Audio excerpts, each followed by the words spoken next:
निवडणुकीच्या तोंडावरच हा पवारांना झटका मानला जातोय।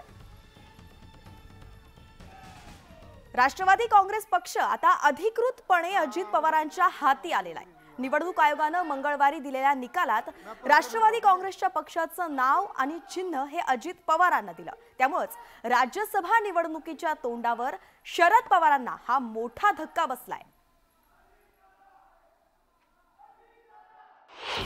राष्ट्रवादी काँग्रेस पक्ष अजित पवारांचाच। निवडणूक आयोगाचा मोठा निर्णय।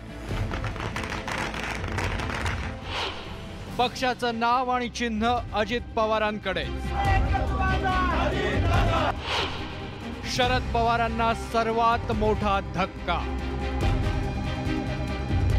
शरद पवारांनी काँग्रेसमधून बाहेर पडत 10 जून 1999 रोजी स्थापन केलेला राष्ट्रवादी काँग्रेस पक्ष आणि पक्षाचं घड्याळ त्यांच्या हातातून निसटलंय।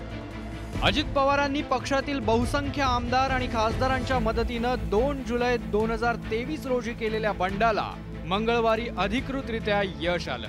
निवडणूक आयोगानं मोठा निर्णय देत राष्ट्रवादी काँग्रेस पक्षाचं चिन्ह अजित पवार गटाला दिलं। राष्ट्रवादी काँग्रेस पक्षाचं नाव आणि चिन्ह अजित पवारांकडे।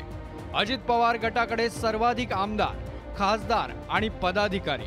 महाराष्ट्रातील 41 आणि नागालँडमधील 7 आमदारांचे अजित पवारांना समर्थन। 2 खासदारांचं अजित पवारांना समर्थन आहे। 5 आमदारांनी दोन्ही गटांना समर्थनाचं पत्र दिलंय। एका खासदारानं दोन्ही गटांना समर्थन दिलंय। शरद पवार गटाला स्वतंत्र गट म्हणून मान्यता। शरद पवार गटाला नवं नाव आणि चिन्ह सुचवण्याची मुभा। बुधवारी 4 वाजेपर्यंत पर्याय न सुचवल्यास अपक्ष ठरणार।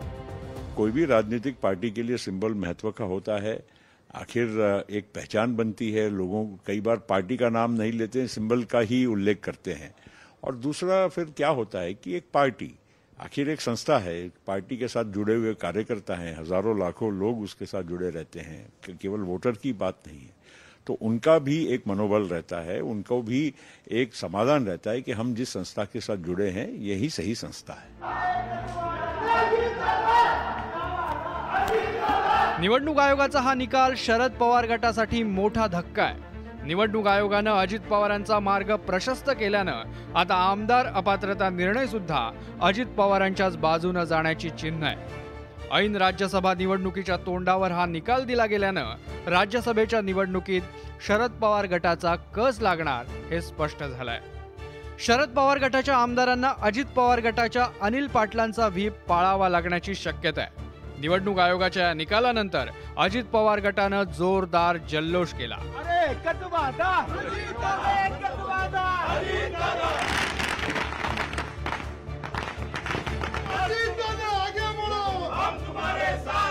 शरद पवार गटानं मात्र निवडणूक आयोगाच्या निकालावर हल्लाबोल केलाय। मॅनेजर्स आहे सगळं, तर कुस्ती नुरा कुस्ती आहे, सगळं वळणच फिरतं। नुरा कुस्ती आहे, त्याच्यात काय मोठं आहे? महाराष्ट्राच्या जनतेला समजत नाही का? तुमची कायदेशीर बाजू भक्कम आहे। आमची कायदेशीर भक्कम आहे ही बाजू हे आम्ही मान्यच करतो की आमची एकदम मजबूत बाजू होती आणि आहे। निवडणूक आयोग समोर कोणाचं चालतं? गेल्या 6 महिन्यांपासून निवडणूक आयोगात 10 सुनावण्या झाल्या। त्यातील बहुसंख्य सुनावणी वेळी शरद पवार स्वतः जातीनं आयोगात हजर राहिले।